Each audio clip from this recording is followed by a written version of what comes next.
Salam alaikum. Bienvenue dans cette vidéo explicative du cours numéro 7.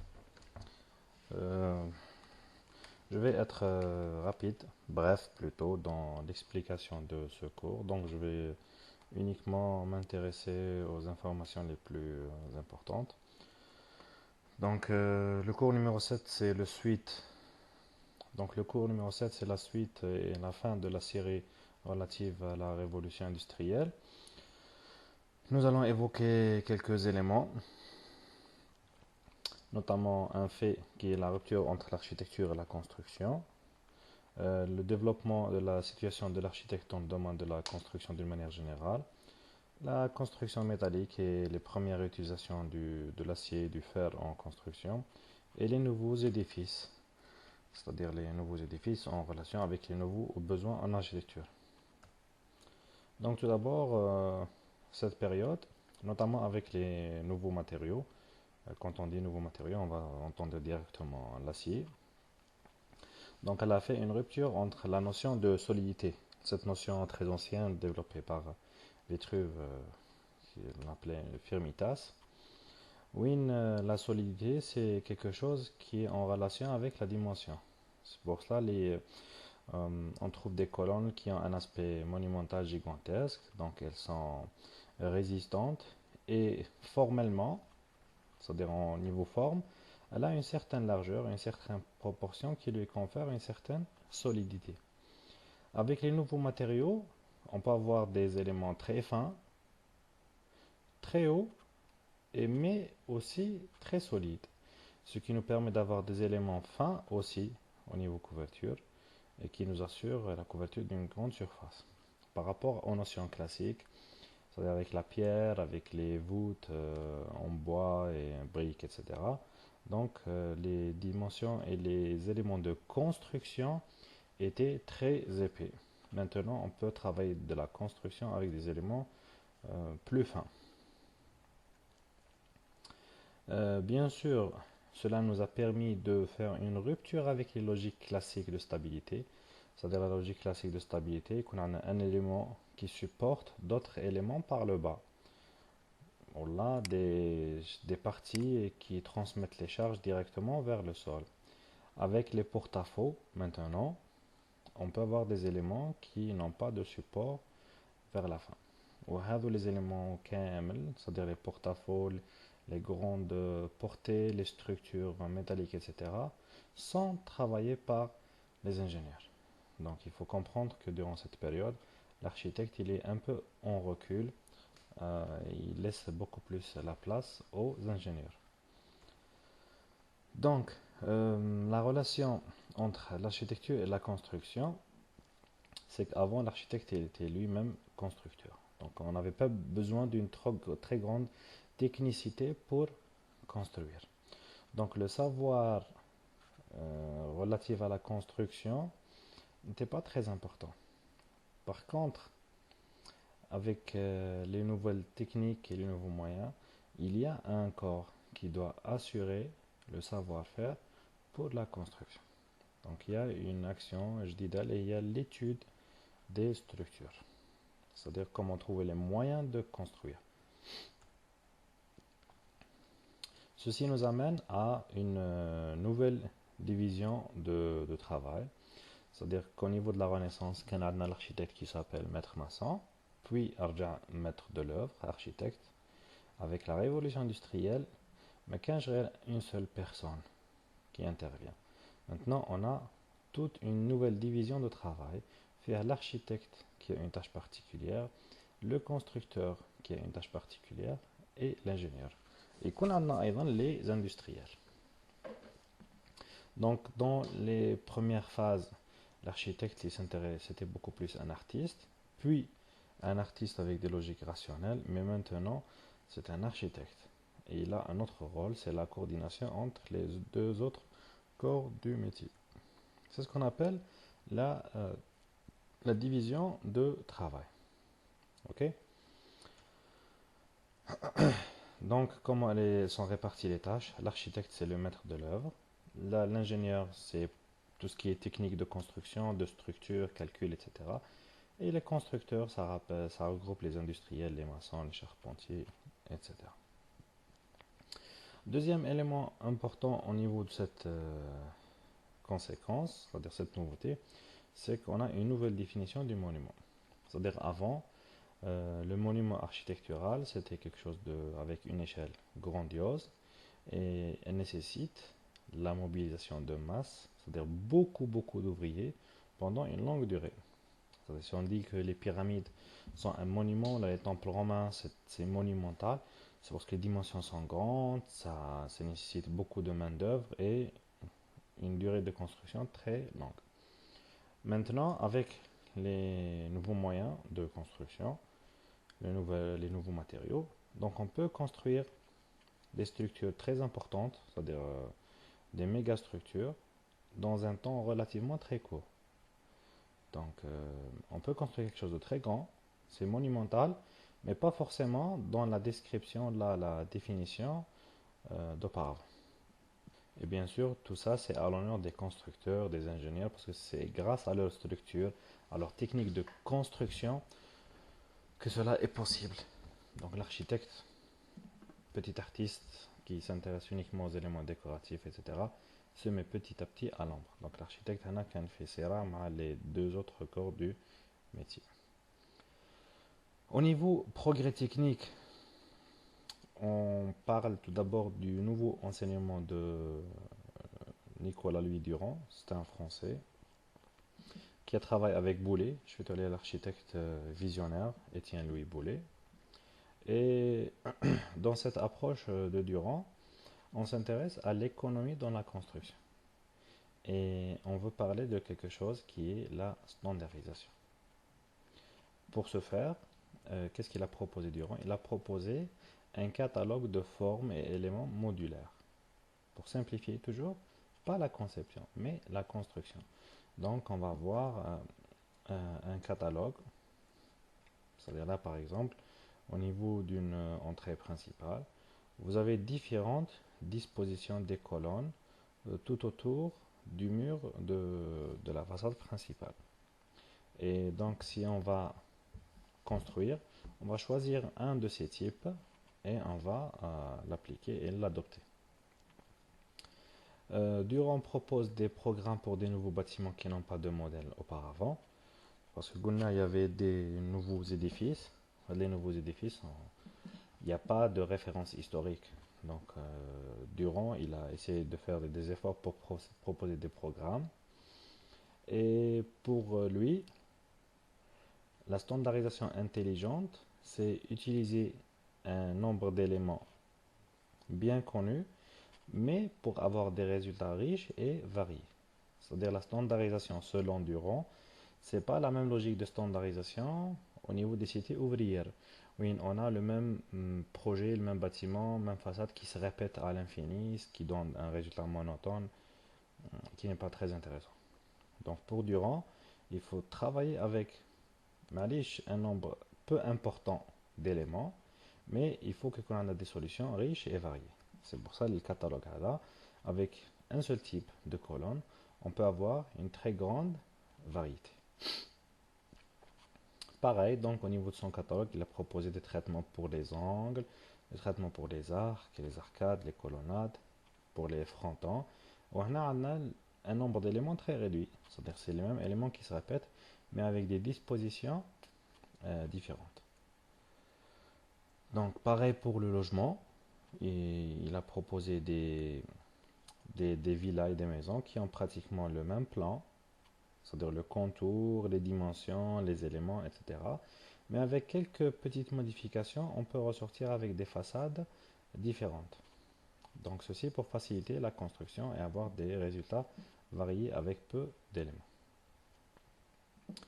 Euh, Autre nouveauté ici, c'est que on a eu recours à l'utilisation du fer d'une manière très importante au niveau de la construction. Mais je veux juste rappeler les avantages. C'est qu'on a au début utilisé la fonte parce que le premier avantage c'est facilité du moulage. Puisque Soharat al-Hadid, Hadid Zar, ça se travaille avec le moule. Donc on va faire dans un moule de sable et en le démoulant, on peut trouver les formes qui nous intéressent. Donc dans le même principe que le plâtre, voilà les autres matériaux plus souples. La fonte a aussi un autre avantage, c'est la haute résistance à la compression. Mais il faut savoir qu'elle a une très très mauvaise résistance à la flexion. Donc par contre, en compression, ça travaille très très bien. Donc ça convient parfaitement pour des poteaux, là pour des colonnes, puisqu'elles sont soumises, puisqu'ils sont des éléments soumis à des forces de compression. Donc il faut juste avoir en tête que l'utilisation du fer, c'était déjà existant avant la révolution industrielle. On a par exemple dans une architecture gothique, on a utilisé le fer comme des tirants. On a pour retenir les et avoir une maille plus rigide. On a même utilisé des éléments métalliques comme des renforts au niveau de certaines églises, c'est-à-dire dans les débuts de l'architecture néoclassique en France. On a même utilisé le fer dans des formes euh, cachées, c'est-à-dire on a la coupole, c'est pas en brique ou en bois, mais c'est beaucoup plus une structure métallique. La colonne, elle a aussi un avantage très important, la colonne en fente, c'est qu'avec une colonne de 10 cm de diamètre, on peut résister aux mêmes charges qu'une colonne de 65 cm. Et donc vous voyez que au début, c'est-à-dire les notions de solidité vitruvienne. Donc là, on peut avoir des colonnes qui sont très très minces. Et on remarque que même si on utilise la fente, mais on essaie toujours de garder un certain cachet ou là, un certain aspect esthétique, c'est-à-dire le chapiteau, le fût et la base. Voilà, si on essaie d'observer les proportions de cette colonne, c'est une colonne très élancée, يعني رايحة في الطول أكثر من la largeur. Et ça change par rapport aux visions classiques des ordres romains et grecs. Là, on reprend un détail corinthien dans une colonne, même si le matériau n'est pas aussi noble que la pierre ou le marbre, mais quand même on reprend ces détails esthétiques.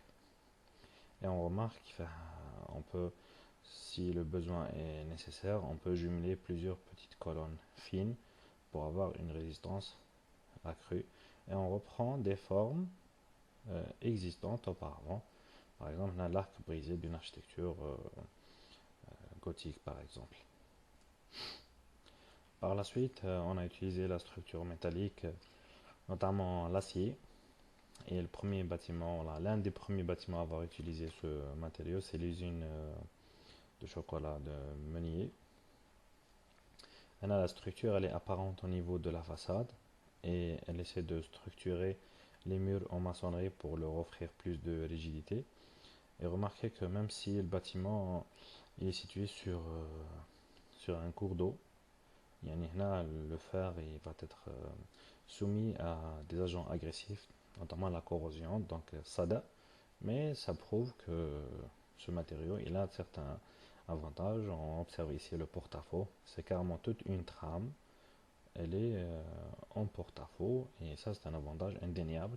C'est une chose qu'on ne pouvait pas faire avant l'invention de l'acier. Donc, disons que cet architecte qui était un peu à l'ombre par rapport aux ingénieurs, par rapport aux constructeurs, il a quand même trouvé un moyen de reprendre sa place, notamment avec les nouveaux édifices qui n'avaient pas de modèle. Là, le champ de recherche il était ouvert aux architectes qui ont essayé de trouver des plans, des conceptions pour les nouveaux bâtiments, que ce soit industriels, commerciaux, ou là même les ouvrages d'art. Donc, l'architecte, il peut appliquer les techniques de construction disponibles en industrie pour des bâtiments d'utilisation beaucoup plus civile, si on peut dire. Dernière section de ce cours, c'est qu'il faut savoir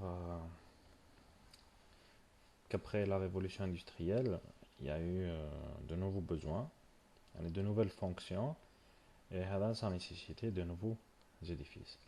On va commencer par quelques exemples. Les halles. Les halles sont de grands marchés couverts pour satisfaire une demande en relation avec le commerce. Donc il faut savoir qu'après la révolution industrielle, qu'on fait la production énorme, tu as des produits de consommation, puisque tout est avec les machines, il y avait un besoin d'exposer les produits, c'est-à-dire la logique d'un marché ambulant avec la rue, etc. Ça ne marche pas, il fallait aller vers des marchés couverts.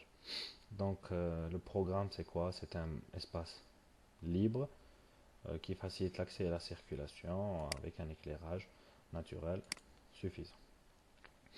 Donc c'est ça, on a les halles de Paris. Vous remarquez qu'on utilise des structures métalliques, de grandes travées, donc on a qui permet la circulation des camions, des voitures, et avec un éclairage naturel. Un autre exemple, grande halle de la belle ville de Paris. Donc l'intérieur il est libre pour qu'on puisse exposer n'importe quel produit de n'importe quelle taille, même de taille importante, des hauteurs aussi importantes et un éclairage naturel. Là, on a eu recours à la structure métallique, observez les colonnes en fonte et une charpente métallique. Les grands magasins, donc c'est la même chose, pratiquement que les halles, donc c'est dans un objectif de commercial, mais là, c'est pas un bâtiment où on va exposer avec tout le monde qui marque la foire. Voilà. Là, ça serait des boutiques, parce qu'il y a des produits qui ont quand même une certaine valeur particulière. La joaillerie, les bijoux, les montres, etc. Donc les magasins sont parmi les premiers bâtiments de structure métallique préfabriqués. Et à partir de 1850, on commence à fabriquer un bâtiment complet qu'on démonte et on va remonter sur place. C'est ce qu'on appelle la préfabrication. C'est-à-dire on fabrique le bâtiment en usine, pièce par pièce, puis on va l'assembler sur site. L'exportation de ces structures préfabriquées préfigure l'aspect d'une architecture mondiale. Donc le bâtiment Hada, c'est devenu un produit qu'on peut exporter. C'est-à-dire on va fabriquer des poteaux, des colonnes, des dalles, même des murs de façade en entier, qu'on va produire en usine, et on va les transporter. Et du moment qu'on peut le transporter à l'intérieur d'un pays, on peut l'exporter. Donc on peut fabriquer un bâtiment en Allemagne et l'exporter vers la Chine. Et on va faire le montage en Chine. Donc mais quand j'ai dit que la relation avec le contexte. Donc le bâtiment, c'est beaucoup plus, ça devient un produit international, mondial. Exemple, là on est parti vers Chicago. Là c'est les grands magasins, les grandes boutiques. Et vous remarquez que le bâtiment Hada et celui-là ont pratiquement la même trame. C'est-à-dire là, durant cette période, on utilise tous les mêmes poteaux et les mêmes poutres avec les mêmes dimensions. Et ça donne des bâtiments qui se ressemblent au niveau trame, au niveau des structures. Structurellement, c'est les mêmes. Voilà un autre exemple. Celui-là et celui-là, ils ont tous la même structure. Donc, c'est des poteaux et des poutres préfabriqués. Et puis, on va jouer uniquement sur le traitement de façade. L'intérieur, bien sûr, c'est un espace libre, modulable. Donc c'est un plan libre, on peut faire des cloisons là où on veut.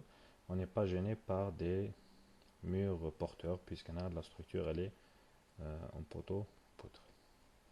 C'est une structure métallique, bien évidemment.